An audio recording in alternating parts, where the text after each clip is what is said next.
peace at the core of European system. Okay. What you know about concert of Europe? ये भी हमने पढ़ा था. What is concert of Europe? Harmony. Yes, a sort of harmony between European great powers after the defeat of Napoleon Bonaparte in 1815, right? So I have used a term long peace for 19th century Europe, which started in 1815 to 1940. ठीक है? इस period में कोई जंग नहीं होती है between European powers from 1815 to 1940, right? So this was comparatively a long peace between the belligerent European powers. Belligerent European powers के माबेन कोई जंग नहीं होती है, right? So that's why I have used this term, the long peace. ठीक है? अब after the defeat of Napoleon Bonaparte, हमने कांग्रेस ऑफ वियना को डिटेल में पढ़ा था previous lecture में, ठीक है? And particularly the role of Metternich. Who was Metternich? Yes, an Austrian diplomat. He was the main architect of this Congress of Vienna. Basically, he was what? He was a conservative. He was a supporter of absolutism, or he was the proponent of absolute monarchy. जैसे Metternich का कहना था, the ideals of liberty and equality had brought 25 years of war to European landscape. यानी 1789 से 1815 तक जो जंगें हुई उनका कसूरवार according to Metternich revolutionary ideals या स्लोगन्स थे. कौन कौन से? लिबर्टी और इक्वालिटी. सो यूरोपियन प्रॉब्लम्स का हल अकॉर्डिंग टू मेटरनिक क्या था? बैक टू दी एब्सोल्यूट या एब्सोल्यूटिज्म और absolute monarchies. This is the solution. ये उसका मानना था, राइट? अब हम वो फैक्टर जो है वो मेन फैक्टर्स एक्सप्लोर करेंगे जिनकी वजह से यूरोप में वार नहीं हुई from 1815 to 1940. We will explore those main actors, right? जिनकी वजह से वार नहीं हुई यूरोप में. The first factor was revolution from below. ये जो आर्किटेक्ट्स थे या जो विक्टोरियस पास थी जिन्होंने कांग्रेस ऑफ वियना साइन की थी, mostly they were monarchies, right? उन सबको खतरात लाहक थे अपनी रिस्पेक्टिव थर्ड स्टेट से. ये हमारे अपने लोग बगावत करेंगे जैसे उन्होंने फ्रांस में किया. The first factor was what? The fear of revolution within every imperial power. The fear of revolution from their own masses or from their own third state. अब इस fear of revolution ने in European monarchs को, impress को, ठीक है, जंग से रोके रखा. यानी कोई जर्नल वार नहीं हुई. इस fear of revolution की वजह से वो आपस में नहीं लड़े बल्कि एक दूसरे के साथ उन्होंने ताउन किया through out 19th century. This is the first factor for this long peace at the core of European system. समझ गए? So, second factor is what? The unification of Italy and Germany. अब इन यूनिफिकेशंस की वजह से जर्नल वार avert हो गई. एक factor ये, यानी इटली और जर्मनी की यूनिफिकेशन हो गई. ठीक है? अब तमाम ग्रेट पावर्स जो हैं वो डिवाइडेड थी इनटू टू पोल्स इन यूनिफिकेशंस को लेकर. Like great Britain was in the favour of German unification. क्यों? यानी जर्मनी जब यूनिफाई होगा तो फ्रांस जो है उसके लिए एक इक्वल कंपटीटर पैदा होगा वेस्टर्न यूरोप के अंदर. ठीक है? क्योंकि एट दैट टाइम फ्रांस और ब्रिटेन जो है कंपैरेटिवली फ्रेनेमीज थे या राइवल्स थे. ठीक है? तो अब फ्रांस उसको ब्रिटेन को ये लग रहा था कि जर्मनी जो है पावरफुल कंट्री बनेगा तो वो फ्रांस की हेजेमनी को चैलेंज करेगा, जो कि डायरेक्टली ब्रिटेन के फेवर में था. अब इसी तरह इटालियन यूनिफिकेशन जो है उसके अगेंस्ट थे कौन? ऑस्ट्रियंस. और ऑस्ट्रियंस जो थे वो जर्मन यूनिफिकेशन के भी अगेंस्ट थे, लेकिन रशिया और ब्रिटेन इन दोनों यूनिफिकेशंस के फेवर में थे. The third factor is colonialism and imperialism. अब कॉलोनियलिज्म और इंपीरियलिज्म की वजह से कैसे यूरोप में वार नहीं during 19th century? Yes, anyone? Yes, basically the imperial European powers were struggling for land grabbing in other continents like Africa and Asia. ठीक है? अब इस कॉलोनियलिज्म इंपीरियलिज्म की वजह से बहुत कुछ होता है. लाइक फर्स्टली उससे पहले यूरोपियंस आपस में लड़ रहे थे. अब कॉलोनियलिज्म और इंपीरियलिज्म की वजह से यूरोपियंस का वास्ता पड़ा अदर कंटिनेंट के लोगों से. तो अब इनकी एक कॉमन आइडेंटिटी इवॉल्व हुई यूरोपियंस की. क्या?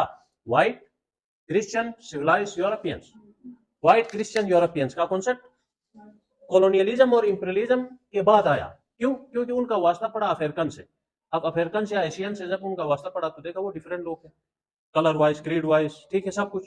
तो अब मतलब एक कॉमननेस या कम्युनैलिटी इवॉल्व हो गई यूरोपियन पास में, और अब इन्होंने ये मतलब क्या कहें डॉक्ट्राइन को ऑप्ट किया कि we all are European white civilised and Christians, we versus them वाला कॉन्सेप्ट इवॉल्व हुआ, इस वजह से भी जंग पोस्टपोन रही। ठीक है, अब कॉलोनियलिज्म इंपीरियलिज्म आपको पता है, what is colonialism? Colonialism means the expulsion of the indigenous population from the newly conquered land.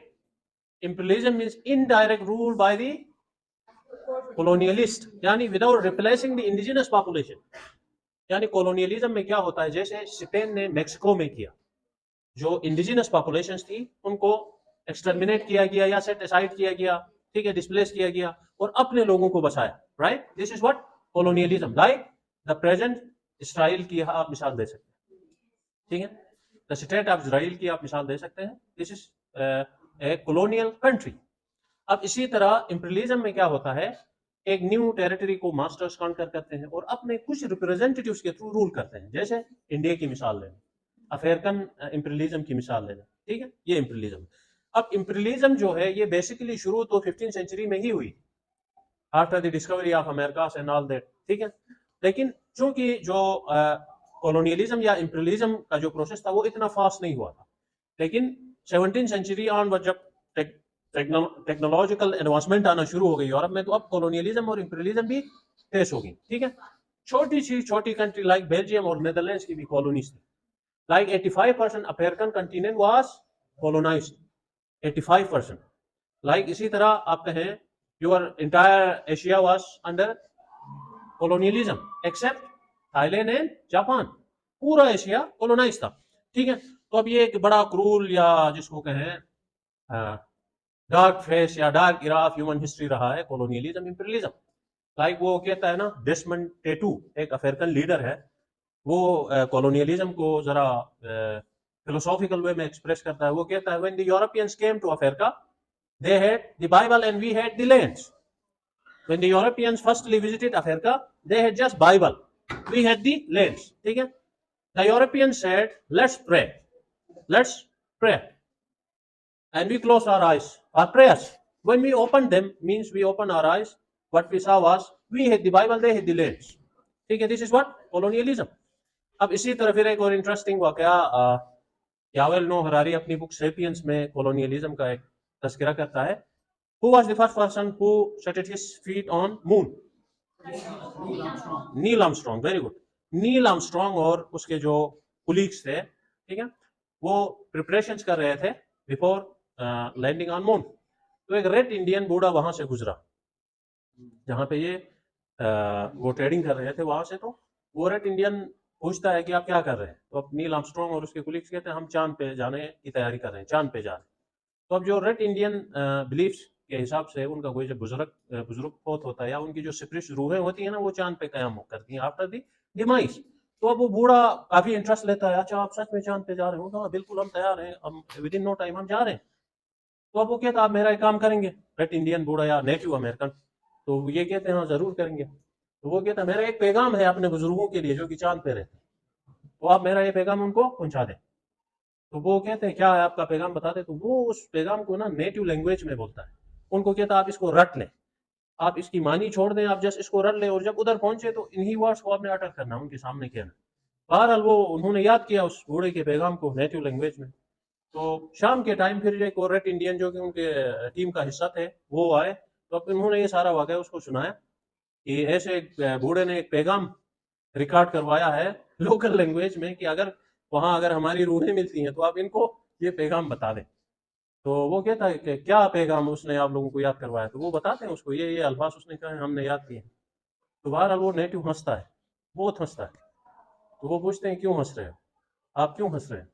तो वो कहता है बूढ़े ने क्या कहा पता है, अपनी रूहों को पैगाम क्या दिया है, इनके एक लफ्ज का भी भरोसा नहीं करना, ठीक है, they are coming to steal your land, so don't trust them, ठीक है, इनके एक लफ्ज पे भी भरोसा नहीं करना।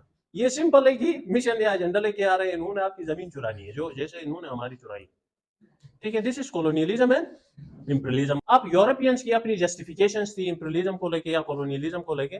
उनका मानना था कि it is the white man burden. What you know about white man burden?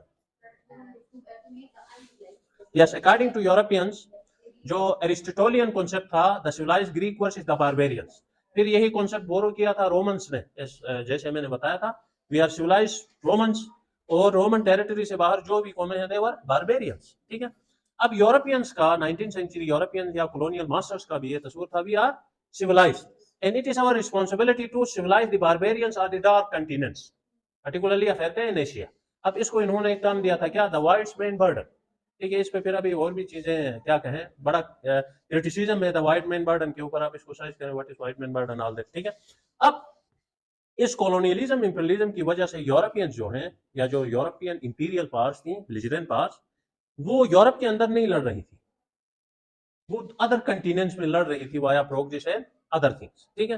तो इसलिए यूरोप में comparatively peace, Europe was enjoying comparative peace, क्योंकि वो अपना जो स्ट्रगल है या जो अपना क्या कहें टग ऑफ वार है, वो यूरोप में नहीं लड़ रहे थे, यूरोप से बाहर लड़ रहे थे, right.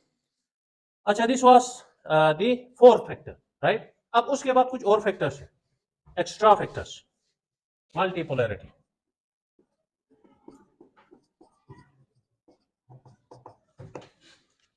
Multipolarity. Yes, we all know that there are three types of polarities: unipolarity, bipolarity, and multipolarity. Right? According to the proponents of multipolarity, multipolar world is more suitable than the bipolar and unipolar. Right? So, 19th century Europe was a multipolar world. Okay? This world order was dominated by 5 great powers like Britain, Russia, Germany, Prussia, France, and what? Austria. These 5 were the dominant powers of 19th century Europe, right? And this star shows what? The multipolar order of Europe, yeah, the multipolar world order of 19th century. Okay? These 5 were dominant powers. For your information, there was one another power, that was Roman Empire, but they were calling it what? The sick man of Europe. Again, it was disintegrating. It was a weak and feeble empire, Ottoman Empire during 19th century, right? अब ये एक factor है, इस proponent के मानने वाले, multipolarity के मानने वालों का ये कहना है कि multipolar world order is more suitable, it brings what? Stability and peace, right. ये एक फैक्टर है। उसके अलावा बताएं, last but not the least, factors तो बहुत हैं लेकिन इतने काफी हैं। लास्ट फैक्टर क्या है? According to some political scientist या एक्सपर्ट, यानी कोई भी जर्नल वार या वर्ल्ड वार होती है ना, वो 100 से 150 साल का दौरानिया लेती है। हर 100 से 150 साल बाद वर्ल्ड वार या जर्नल वार होती है। वर्ल्ड वार 2 के अलावा उन्होंने एक रिसर्च की है या इस पे कोई मतलब उन्होंने काम किया है, और उनकी प्रिडिक्शन ये है कि जो भी जर्नल वार या वर्ल्ड वार होती है वो 100 से 150 साल तक का दौरानिया लेती है, उसके बाद वो वर्ल्ड वार हो जाती है, ठीक है। This were some of the basic factors जिसकी वजह से यूरोपियन जो लैंडस्केप था वो through out 19th century peaceful रहा, ठीक है। छोटे स्किर्मिशेस हुए हैं, बिल्कुल ऐसा नहीं है कि बिल्कुल मतलब एक दूसरे पे मतलब उन्होंने कंकर भी नहीं फेंका, ऐसा नहीं है। They fought a limited war in 1854, Crimean War. What do you know about Crimean War? Crimean War was between Ottoman Empire and Russian Empire. ठीक है, as I said, the Ottoman Empire was disintegrating, it was becoming weaker day by day. तो ज़ारिफ Russia ने attack किया था क्रेमियन वार में Russia Ottoman empire के ऊपर। अब इस जंग में ब्रिटेन ने असिस्ट किया किसको? ऑटोमन एम्पायर को against Russia. So technically Britain was playing the role of balancer during 19th century. और लाइक 1820s में जब ग्रीक रीजन ने या ग्रीस ने बगावत की against the suzerainty of Ottoman Empire, तो this Britain assisted Greeks against the Ottomans, ठीक है। अब वो फिर हम नेक्स्ट लेक्चर में मैं डिटेल में बताऊंगा कि what is the balancer role of Britain and what was the role of Russia during 19th century Europe, और इन्हीं की गलती की वजह से कैसे ये कंसर्ट ऑफ यूरोप ब्रेक होता है और वर्ल्ड वॉर 1 होती है। Thank you.